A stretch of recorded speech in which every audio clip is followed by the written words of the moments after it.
Welcome to Redtastic. Story 1. Hi, I'm 32 female and I've been married to my husband for 4 years and I have 2 children. Before marriage, I had a nice body and was very confident in it. However, post the kids, my body has obvious signs of after pregnancy. My tummy was sagging and I had put on a lot of weight, so I was not confident. I tried going to the gym regularly, being very conscious of my diet and all, but with 2 young kids to take care of and a full-time job, it started getting very difficult to keep up. My husband always kept trying to tell me that I looked just as good and was still attracted to me, and so I didn't have anything to worry about. But what he failed to understand was that it was not about him being attracted, but about me being confident in my body. After a bit of research and a discussion with my doctor, I decided to have a tummy tuck surgery. I weighed all the pros and cons and decided to go ahead with it.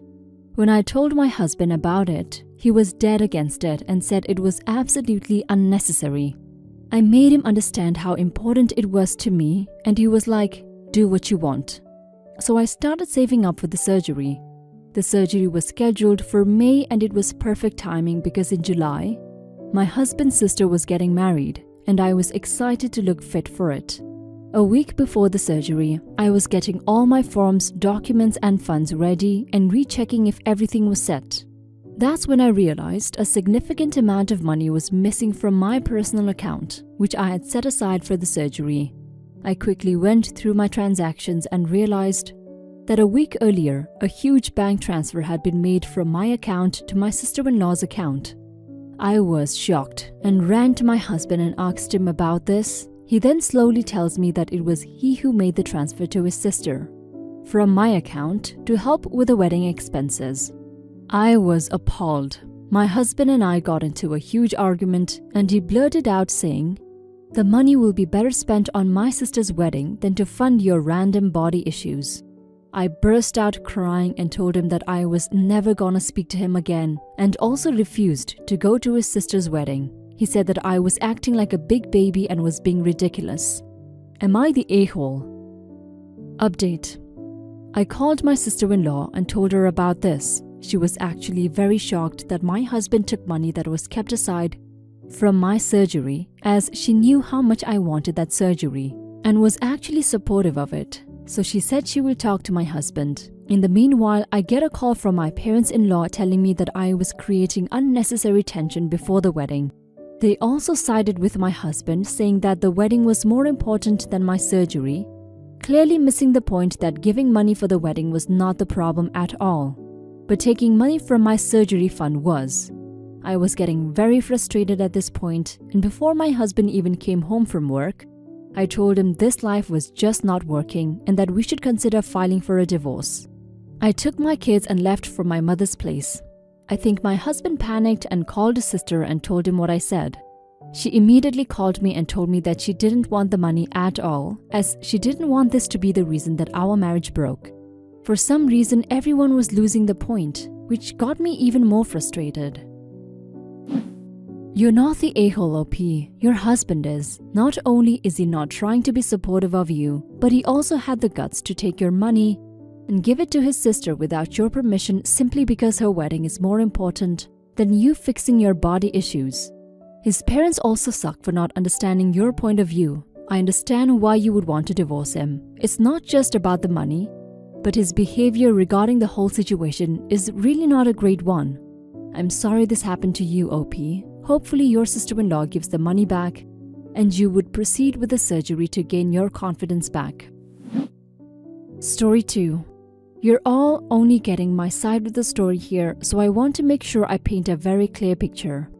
5.5 years ago, I had a baby with a man that I married. He was 19, I was 21. He came from a family with very detached parents. I came from a loving, close-knit family.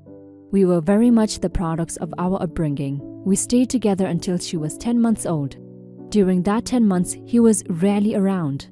He would stay out until he knew I had her put to bed for the night. He couldn't stand the sound of her crying. He would never allow himself to be left alone with her. Looking back as an adult, it is very clear he was young, inexperienced and terrified.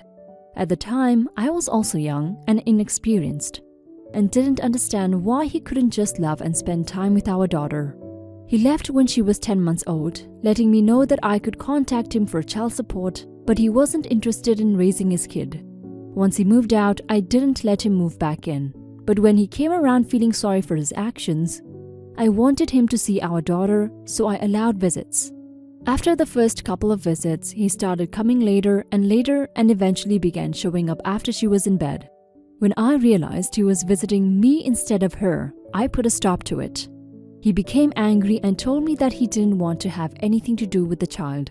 This time, I decided there were no take-backs. From my point of view, I didn't want my daughter to deal with a father that was in and out of her life. By this time, she was only a year old, but eventually she would grow up, and I never wanted her to hear her own father say out loud that he wanted nothing to do with her. We went through the court for a divorce that year. Having never actually been left alone with our daughter, he was given supervised visitation once per week through a facility in our county. He attended the first few times and then just stopped showing up.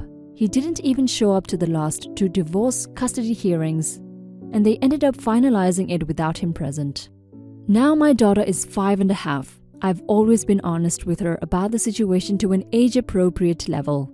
You used to have another daddy, but he knew he wasn't very good at being a daddy, so he went away so that your life could be filled with love and joy. Then it was just you and me for a while until we met my husband, and now he takes good care of you. She loves his stepdad, knows he isn't our biological father, but she wants to call him dad anyways. She is happy and healthy and thriving. My ex recently contacted me to ask if we could get together outside of court so he could get to know her. I didn't even text him back. As I said before, my child is happy and healthy, and I don't want a sudden new daddy to F that up for her. My theory is that since he chose when to leave, I let her choose when they meet up. I plan to give her the choice when she's older, and I feel she's mature enough. We come from a small town. He still talks to friends of friends of friends of mine. Word has come back to me that people now think I am this horrible bitch, withholding this poor man from seeing his daughter even when he's repenting for his actions. I honestly don't even see him as the a-hole except for the spreading of his pity party. I see him as a troubled teen who got scared and couldn't handle the task of raising a child. Up until now, I had actually been thankful to him that he made the choice to leave instead of making her early years harder. Sorry for the long post, but I feel it was all relevant to understand both sides. Am I an a-hole? You're not the a-hole, OP. Your daughter's biological father has proved to be unreliable and fickle multiple times. You are not wrong to not want someone like that near your daughter. However, to get rid of all the trouble, I'll say let him see her. Let him have a supervised visit with her. If he has really changed, then that means your daughter will have 2 dads who care for her. And if he hasn't changed, then that means you have a very good reason to not want him near her at all. Now for some comments. I don't believe you're the a-hole in this situation at all. The guy had maturity issues, and even when you gave him a second chance, he blew it. He made it clear he didn't want to see his child, so why should you believe him this time around? Speaking as a child of divorced parents, I don't think you're being an a-hole here. However, maybe the person that you should be asking about this is your daughter. She's young, but maybe she would want to know her dad growing up. I would hate to not know who my dad is because my mom thought it wasn't the best idea. By the time you think she's old enough, it might be unfairly hard on her to develop a relationship with her dad. I don't think you are an a-hole, but there are some things to keep in mind. Outside of a court order, the father has the legal right to see his child and can use evidence of your keeping your child from him as potential evidence against you in any future custody or visitation reviews. If you continue to refuse visitation, if he even bothers to seek it, he can always move for the court to allow it, which will likely be granted with caveats, or even try and force a change of custody, which depending on your circumstances may either be a good or bad thing. Access to a child is parents' right, and it cannot be unilaterally denied outside of a court order, even on the basis they choose not to exercise it. That's the way it generally is, fair or not. Story 3. I have 2 younger cousins that for the purpose of this post will be called I and Lee. I is a sweet little 5-year-old girl and Lee is a 2.5-year-old younger brother. The thing is, they both want to use Molly's, I'm Molly, laptop because it's newer and faster. I've told their parents multiple times that they are too young and I don't want my laptop, iPad, iPod, headphones, wireless keyboard broken. They still ask and I always get in trouble for saying no. I love them both, but it irritates me. I also happen to have a computer for I that she can use while they are visiting, and Lee and her are both allowed to use my iPad with me supervising what they do. Kay and Day have their own stuff and are older than me, and Kay rarely lets her brother J and C ask. M is also my cousin, but this doesn't matter for him because he rarely comes to Pennsylvania to visit. We live somewhere in Maryland and I live in southwestern PA. S, a girl 1 year younger than me, is allowed to use them if she asks, but she never does, and then I'm the one who gets in trouble for what she does to it or for wanting her to give it back. Am I the a-hole? Now for some comments. No, you are not the a-hole. It is really awful for them to basically demand to use your stuff. I have a 2-year-old and a 6-month-old and I wouldn't want them to use anyone else's electric devices out of fear they would break them. I get nervous when my mother lets my 2-year-old use her tablet. If they want their kids to play with expensive things, they can bring their own. It's not on you to supply these things. Not the a-hole. I would flat out tell them the children can't use your devices because you can't afford to be without them if they break, and you would hate for them to have to struggle to come up with the money to replace them. The "we will watch them" or "they know how to be gentle" argument does not work when it comes to toddlers. If you have to, lock up said devices and don't use them around your cousins.